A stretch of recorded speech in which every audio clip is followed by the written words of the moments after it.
Are you curious about how you might have a more fulfilling work life? Well, you're not alone. In fact, the numbers show us that many of us want more fulfilling work lives.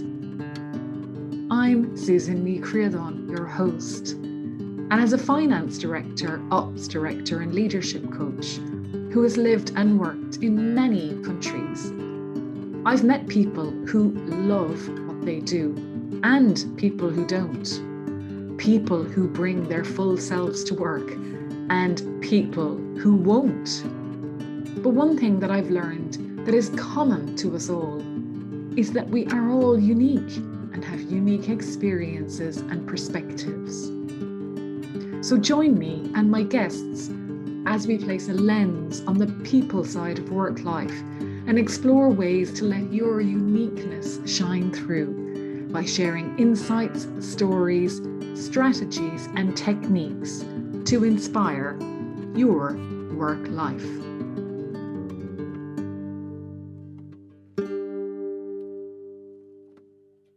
Well, today I'm absolutely delighted to be joined by Carlos Gimeno out in Spain. Carlos, you're very welcome to Life Beyond the Numbers. Thank you very much, Susan. I'm delighted to be here with you today, even though I'm miles away from you. But somehow through technology, I'm with you. Exactly. And you're one of the first people I met when I moved to Oxford, Carlos. So it's really interesting now to be talking to you when you're somewhere else. I know. We met 2 or 3 years ago, if I remember correctly, Susan, back in Oxford, as you say. And it's kind of magical to be reconnected 3 years later through the medium of technology. Thank you. No, it's great. It's exciting. So, Carlos, I was reading through your website and LinkedIn, and one of the things that really struck me was you say, nobody teaches us public speaking in school or in university, yet we go into the workplace, and often our career can depend on our ability to speak, to represent the organization or ourselves. So why are we not getting this skill earlier in life? Well, that's totally right, Susan. And I'm so happy that you've selected this topic to begin with, because it's so core to my thinking and my philosophy. There are 2 things that everyone should know about, and yet no school, no institute, no university on the planet teaches them. One is financial literacy, and the other one is public speaking skills. And when I joined the workforce back in 2006, 2005, I was astonished by the expectations of my bosses to be proficient in meetings, presentations, seminars, conferences, interviews, and nobody had told me a word about all those things, either in school or university. So eventually I made it my career, my passion, my focus to help people fill that gap in the educational system. And what about you? You say it happened to you when you started work, that you needed to be proficient in speaking. How did you go about it, Carlos? Well, I had a bit of an advantage because I studied journalism in university, and I had a few basic skills I could build on. But it is indeed very difficult to start from scratch if you don't have a background in media or journalism like myself. There are a number of things you could do. One I always recommend is to practice in what I call danger-free or risk-free situations. When you speak with your family, when you speak with your friends, when you speak with people you feel comfortable with, experiment with the things you say and how you say them. And when the higher stakes situations come across, you'll be ready because you've been practicing every day. So that's one thing you could do. There are 2 more, which I'll describe briefly. One of them is Toastmasters, which some of our listeners may be familiar with, an American organization that teaches individuals the skills to be a leader, the skills to be a public speaker, and it became a big part of my own public speaking journey. And finally, work with a coach like myself if you need one, because sometimes there isn't enough time to join an organization like Toastmasters. Practicing daily in your comfort zone may not be enough for your goals or expectations. So find a coach and work on something specific that you really want to improve, develop, or focus on. Absolutely. And what difference did it make to your working life then, Carlos? I know you said you had a head start as such with journalism, but writing and speaking are two different skills also. Mm-hmm. Totally, Susan. And I started my publishing career in the UK in 2006. And I soon realized that I wasn't the most talented. I wasn't the richest amongst the competitors, the employees. And I wasn't the one destined for success by nature. I had to find a way to climb the ladder. And for me, crafting my messages in meetings, crafting my messages when I had a one-to-one with my boss, crafting my messages meant thinking in advance about what I wanted to say and how I wanted to say it. So preparing for those situations and thinking ahead really made a difference for me. Basically, I was trying to be, from a communication perspective, the sales manager or the marketing director or the managing director, even if I wasn't any of them. I was a junior sales executive or a junior sales manager, but I was communicating in a way that made people think that I already had the job I was after. So rehearsing is important. Behaving as if you are already in the role you want to be in also helps. And visualizing, try and picture yourself in that space where you want to end up in 1 year's time or 3 years' time or 5 years' time. That exercise of visualizing yourself in the future and preparing yourself accordingly can also be very powerful. Mm. Yeah, I really like that, the visualizing and thinking before you do anything almost. It's the preparation, but it's also actually seeing yourself do it and do it well can give you confidence. Totally, Susan. And the reason why many of us struggle in those situations when we have to speak in front of a group, when we are in a senior meeting or in a job interview, the reason we struggle is we haven't prepared ourselves enough. We just turn up hoping for the best, hoping for a kind soul that will be gentle to us. And we know from experience that reality is not always like that. So preparation, I would say, is 51% of the battle. And yes, and then seeing yourself in that context beforehand will make you feel more relaxed, more confident, and more comfortable when you're actually in the situation physically. Carlos, public speaking, the term, I wonder, do people associate that with having to speak in an interview, doing a presentation, or attending a conference, or do they think it's something they do as a wedding speech? Well, thank you for bringing this up, Susan, because this is something I feel very strongly about. A clarification needs to be made about the concept. When people hear the term public speaking, as you well say, they think of big presentations, big speeches, or even politicians and famous actors and actresses giving an acceptance speech at the Oscars. And yes, that's a form of public speaking, but the reality is public speaking happens everywhere all the time. You speak in public when you speak to the bus driver in the morning. You speak in public when you order a coffee at Starbucks. speak in public when you are having breakfast with your family. And yes, and you also speak in public when you're in a meeting, when you're in a Zoom call, in a webinar, or in a job interview. I think it's important that we all understand that the public sphere of our communication happens all the time, every day. And therefore it's important to practice, to prepare, to be mindful about the things you say and how you say them, not just in a big political speech, if you happen to be in politics or in a job interview, but in every verbal interaction you have with other human beings. Yeah.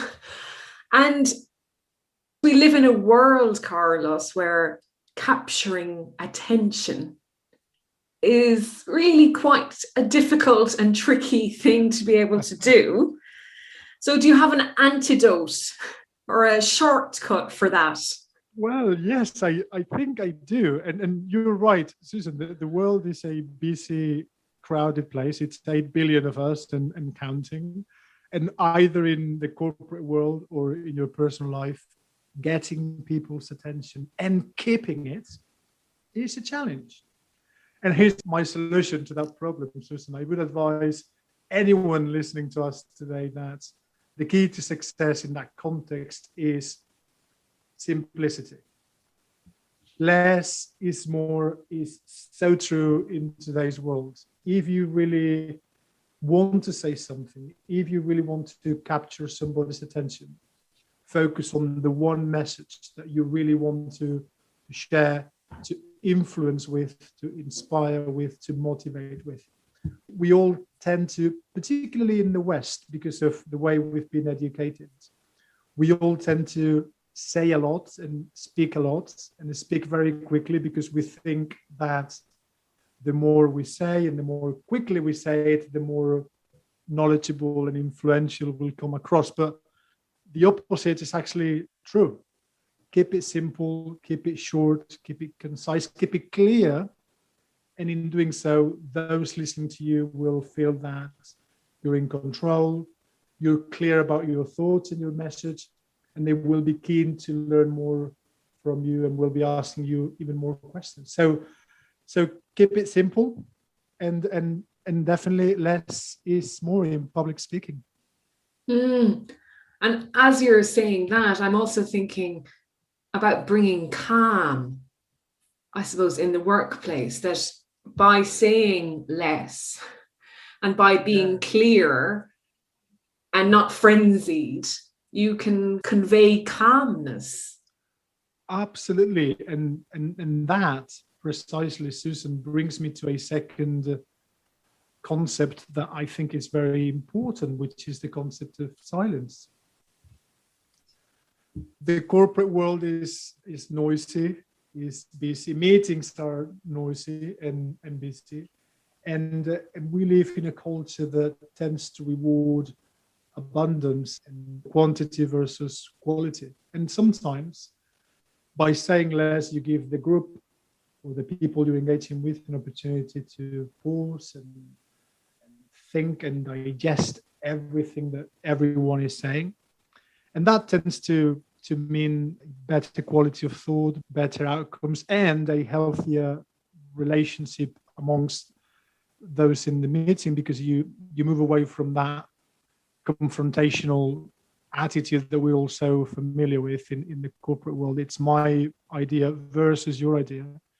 And you move on to a more collaborative space where you say something concisely, then the group takes time to think about it. They enjoy that silence amongst them, and then they can come up with a solution that takes into account, if not everybody's views, but most of the views that have been shared, and it's more rational and yes, calmer, as you say, Susan. So it's interesting because in public speaking, we tend to think about words, obviously, people talking and saying something.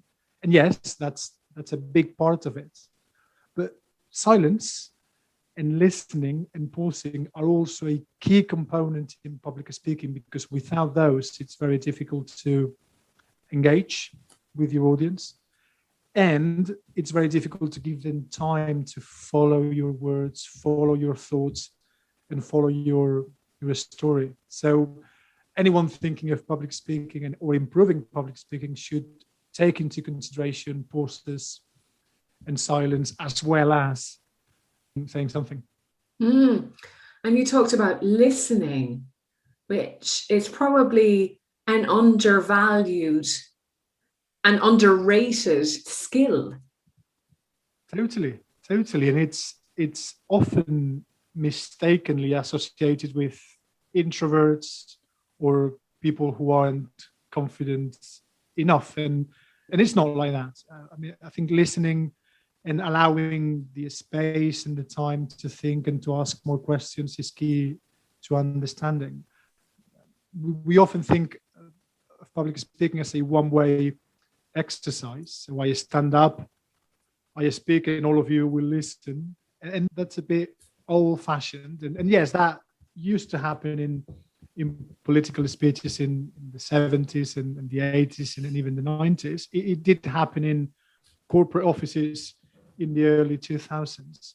But in today's world, public speaking is also more about listening carefully to the person you have in front of you and being able to ask questions in response to the things they are telling you. So I think that's a key component of public speaking, a key component of communication, and a key component of confidence, because the more you listen and the better your answers and your statements become, the more powerful and influential and respected you become.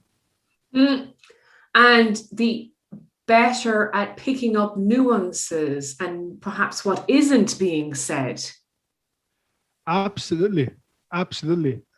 Listening in public speaking is about reading between the lines, even reading the minds, and reading body language.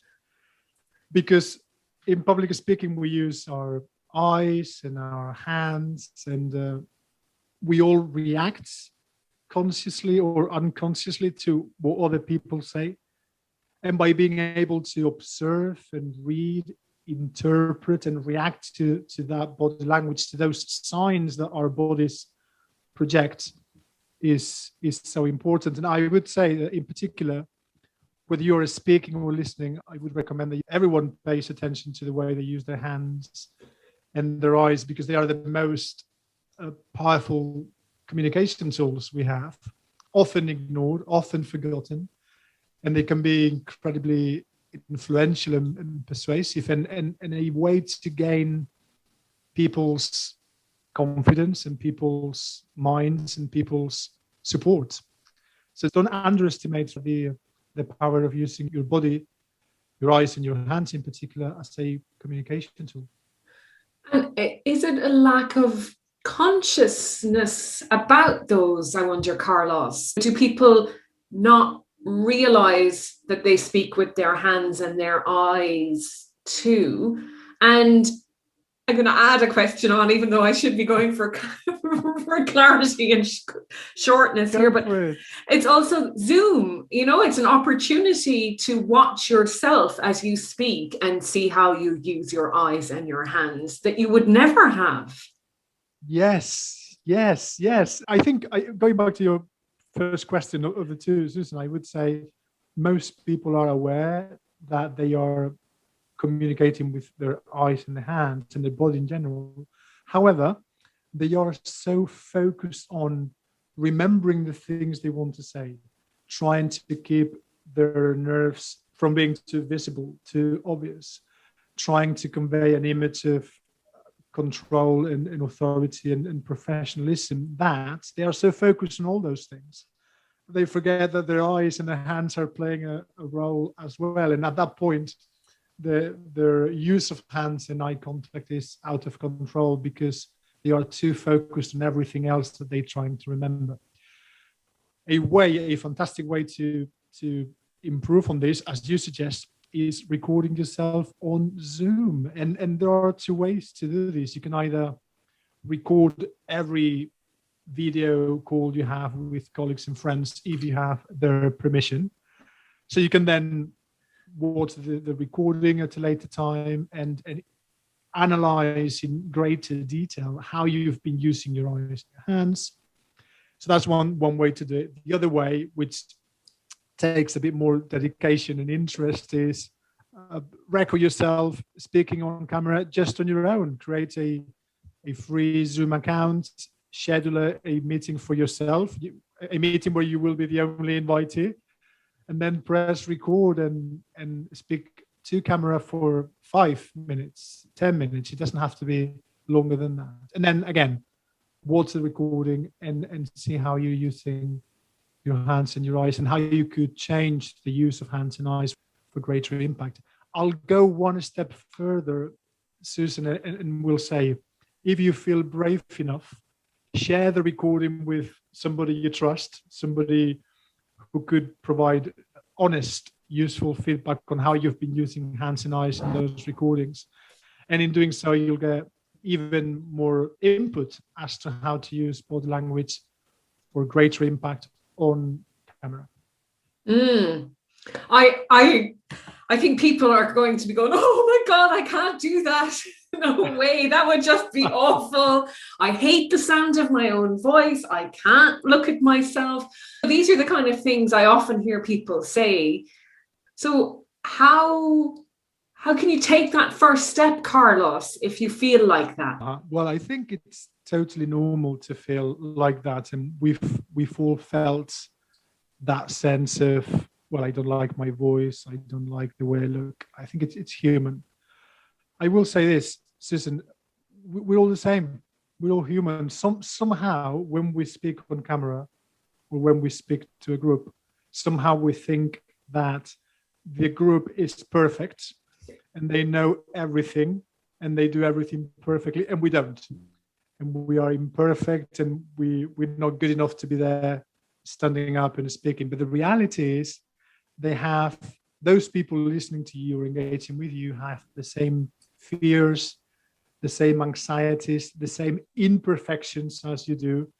And so be yourself, relax, do your best, be true to your values and your convictions and your principles, and they will see a human being just like themselves. So that's the first thing I would recommend. Remember that they are the same as you. So be yourself. The second thing, practice, what I call the PPP rule. The more you put yourself in uncomfortable situations, the more comfortable you will be eventually when really important situations come your way, like a really important job interview or a high stakes presentation or a big speech in front of a big group. Just practice.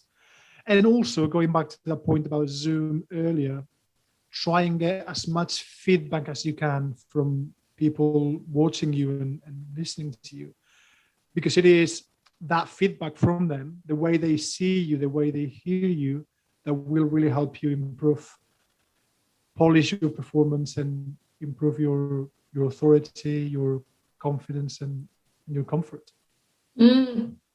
And feedback, actually, Carlos, is a very interesting one too. Not just feedback on your public speaking, but the ability to give feedback in the workplace to colleagues, whether positive or constructive. That's also about public speaking. It is totally, Susan. And one of the reasons why giving feedback is so frustrating, messy, and even uncomfortable for both parties is the message is never clear enough, it's never concise enough, it never has the structure it should have. Going back to that point we made earlier about less is more and focusing on 1, 2, or 3 key things. So applying public speaking principles of simplicity and conciseness and focus to giving feedback is very, very important. And there is a wonderful book, which I recommend to everyone listening now. There is a wonderful book called Thanks for the Feedback.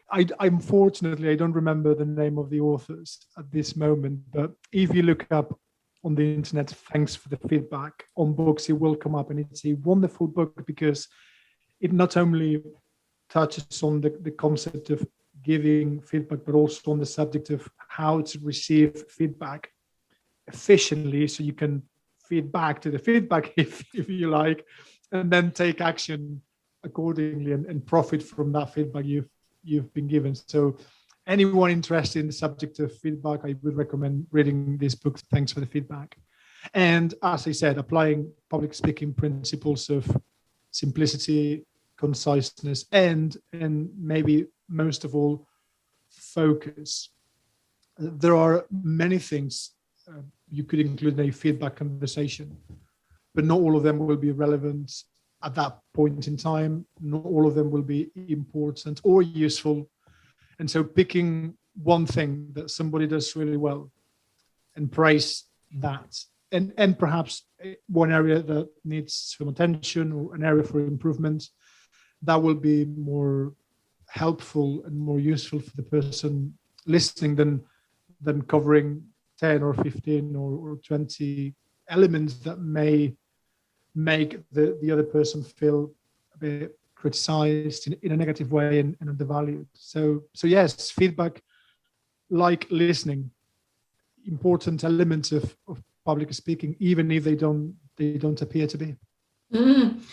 And that's an interesting concept you raised there, Carlos, about receiving feedback, which I guess is also, I mean, you're listening, so there's one of your public speaking skills, and then you're receiving the feedback. But if you don't understand it or you need clarification, then it's also about framing that question so that you can elicit it properly from the person who's giving it. Yes. And that takes me to another key element of public speaking, Susan, which, as you already anticipated, is asking questions. When somebody gives you feedback, we tend to, obviously we listen and then we go, we make noises or we pull funny faces because we obviously disagree with what's being said, or we go quiet and silent for a few minutes trying to cope with the feedback we're getting or digest the information we're receiving. And all those goods are okay, they're natural. To go quiet, to pull a funny face or to make a noise is fine. But even better, ask questions. If you are feeling unsure, unclear, or uncomfortable about the feedback you've been given, ask questions for greater clarification. And I know asking questions can feel sometimes a little challenging and confrontational, but it shouldn't be. It shouldn't be. You have the right to check, to clarify, to understand the things that are being said to you. And so asking questions is a great element in public speaking. And I always go to the 5 or 6 so-called journalistic questions, the why, the how, the what, who, where, when, and maybe if relevant, how much. But begin with those, and those will provide a dimension, a depth of clarity and information that perhaps you didn't have when the conversation first started. And this is particularly useful in what I call one-to-one public speaking. If you're in a feedback meeting, or if you're in a one-to-one catch up with your boss, or you're in a dinner party with somebody you don't know and you're beginning to feel uncomfortable with the silence, ask questions. They will make you a great speaker. People will go away from the meeting or the party thinking, oh, how lovely to meet Susan, how lovely to meet Carlos. He asks so many clever questions. But asking questions is always a good technique, a good resource, and a good principle of public speaking in general. And it's funny because asking questions means the pressure is off you and it's on the other person's to say something. That's a great piece of advice, Carlos, and also very simple, because you've brought it right back to the who, why, where, when, how, that we all know, but maybe forget. And as you're talking, it reminds me as well that I have a habit of answering a question with a question. so that I don't have to answer the question. That's very clever, Susan. That's acceptable. That's a valid resource. That is a valid technique. I would only say caution with how often and how many times you do it, because at some point the other person can start to wonder why you're challenging him or her so much. But no, I think it's fair, especially if you don't know what to say or you don't understand the question in the first place. I think you have the right to answer a question with another question, and it keeps the conversation going, and it keeps the conversation interesting, and it gives you time to think. While the other person says something, it gives you time to think, to articulate your message, to edit it in your head, make it concise, provide your message with a structure, and come across as more in control and more compelling and more interesting, I suppose. And Carlos, I was just wondering, is the reason we don't hear much about public speaking or the term public speaking being used like we're talking now in the workplace is it's always tied in under communication skills. Yes. And that dilutes it somehow. It does, because, well, both communication skills and public speaking skills are very broad, massive terms. But I think I prefer public speaking because it brings the focus, it brings the attention on the things you say when you are outside of your own heads. There are many ways to communicate. It could be verbal and non-verbal. It could be using language or you could communicate with money. You could communicate with a job title. You could communicate with a car, with the house you have, with the clothes you wear. Yeah. So communication is likes on Facebook. Just pressing a button. Yeah. Totally. Just with likes on social media, you are somehow communicating.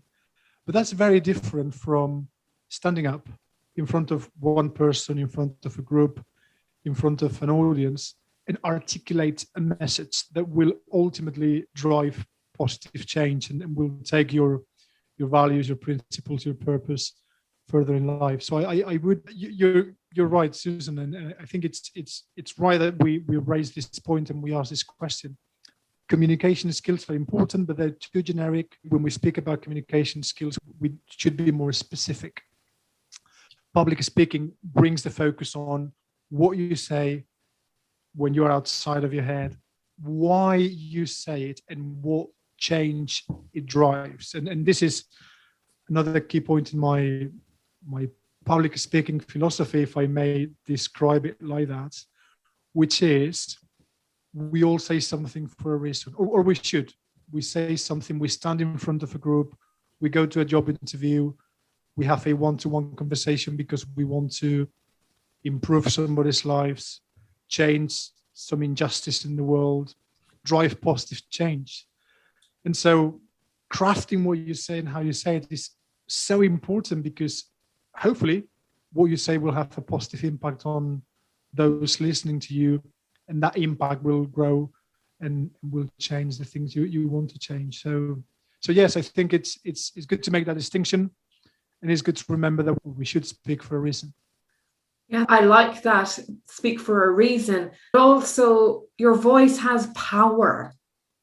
Other than just showing up every day and doing your work, it's much more about connecting with your purpose and values and using your voice to articulate what's inside your head.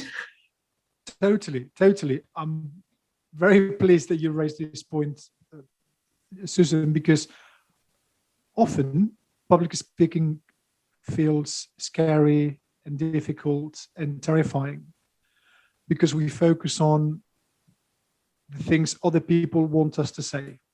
Like at work, you need to present a report, or you need to present an analysis or a project or a proposal. But it's often the case that those tend to be somebody else's ideas or facts and figures or needs and goals.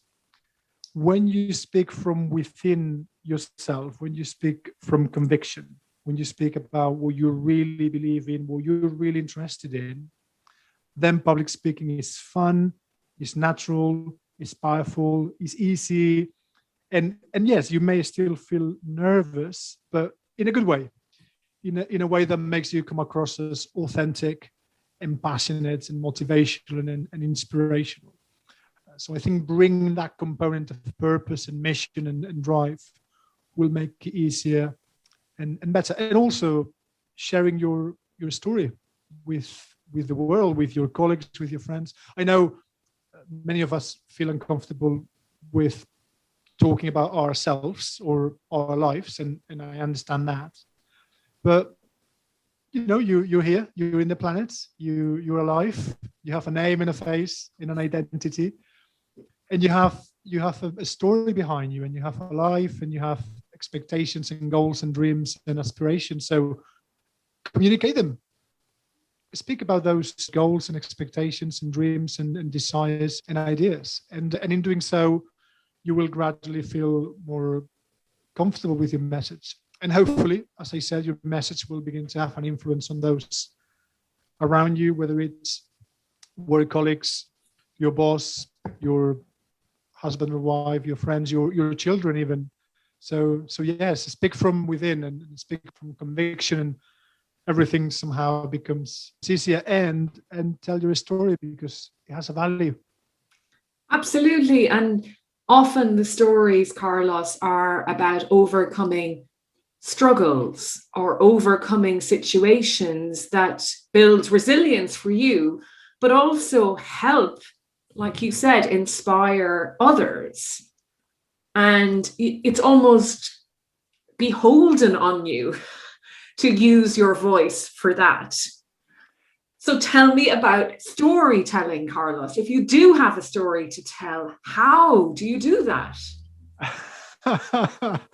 Yes, well, for the last few years, we've been hearing the term storytelling in the media, in social media, and various other contexts. And I became a little, not tired of the word storytelling because it's important, but I created a synonym, an alternative that I think is even better, which is a storyology.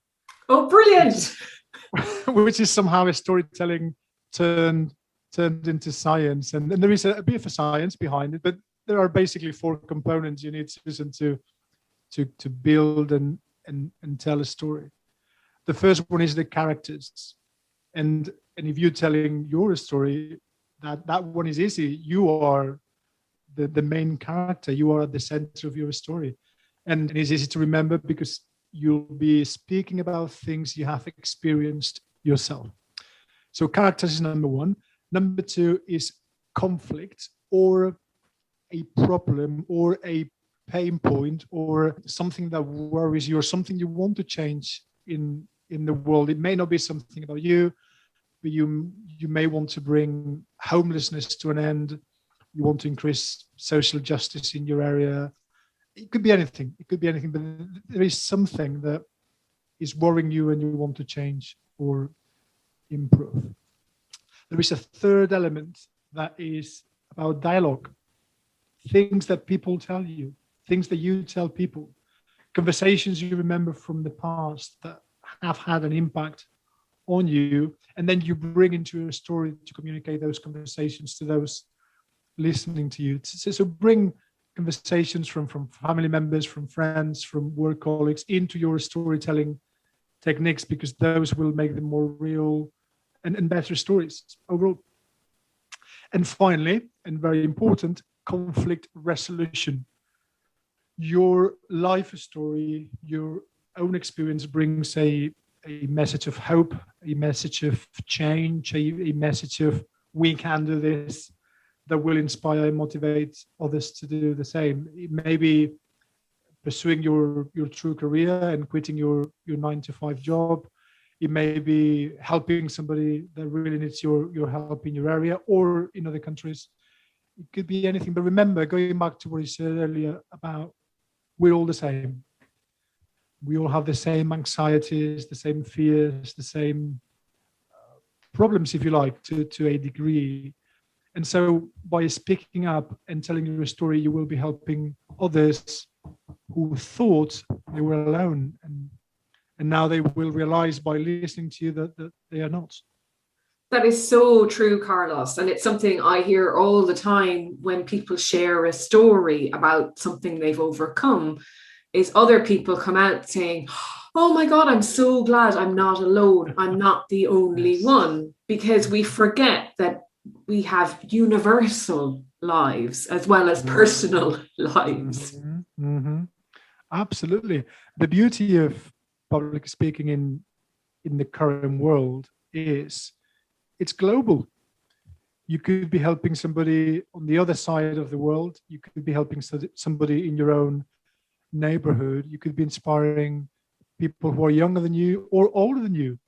And that global dimension, as well as the public dimension, means that sharing your story and sharing your message is more exciting and possibly more important than ever.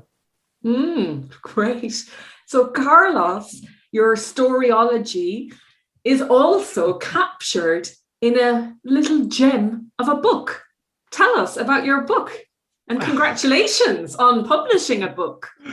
Thank you very much, Susan. Yes, I did publish a little book back in November 2020. And I wrote the book because I had a story to tell, and I had a message to share, and because I wanted to help those coming behind me, but also those who are with me or ahead of me and may not have access to the experiences and the knowledge and the education I have had when it comes to public speaking. So yes, Public Speaking, a very practical introduction, is my book. It has 10 chapters that will hopefully transform your public speaking and your life in a good way. And it's available globally for you to buy now or whenever you wish.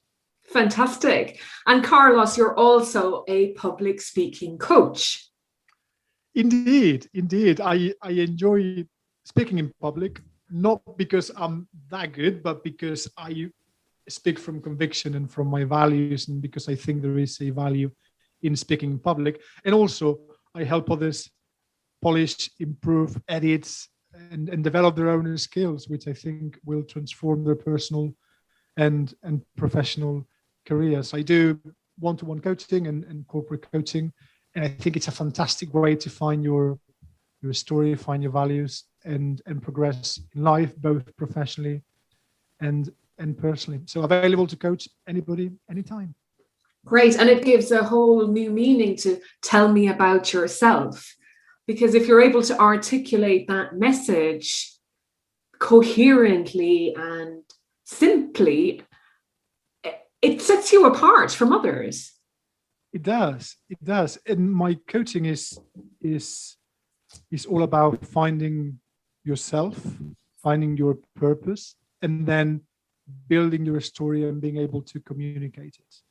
When those three elements are clear in your head, somehow career progression, life progression, financial progression, social progression become easier and faster. And often all those components I've mentioned seem challenging and impossible precisely because we're not clear in the first place about who we are, what is our story, and how we're going to tell it. Amazing. Well, Carlos, that has been so interesting. Thank you so much for sharing with us. And if somebody would like to connect with you, what's the best way to find you? Well, I've got a website, which is cgpublicspeakingcoaching.com. You will find details about my work and myself there. You will also find me on social media. And you can find my book, as I said, on Amazon and on an indie bookshop near you. So either on social media, my website, cgpublicspeakingcoaching.com, or my book will get you closer to me and my work. Fantastic. And we'll put links in the show notes so that people can easily find you if they want to. Thank you. So thank you so much, Carlos, for your time today. And I wish you the very best in spreading your message and everyone else's. thank you so much for having me today, Susan, and for giving me the opportunity to share my thoughts, my ideas, and my work. And I hope the time we've spent together will help some of your listeners too. I'm sure it will inspire. Thank you. Thank you very much. Imagine if every day you enjoy work, express yourself fully, and exceed expectations. I believe we're all entitled to have this, and that the future of work-life will be changed by those who strive for and create more fulfilling work lives for themselves, their colleagues, their teams, and wider organisation. Thank you for listening today, and if you enjoyed this episode, please leave a review and share it with someone you know who is curious like you.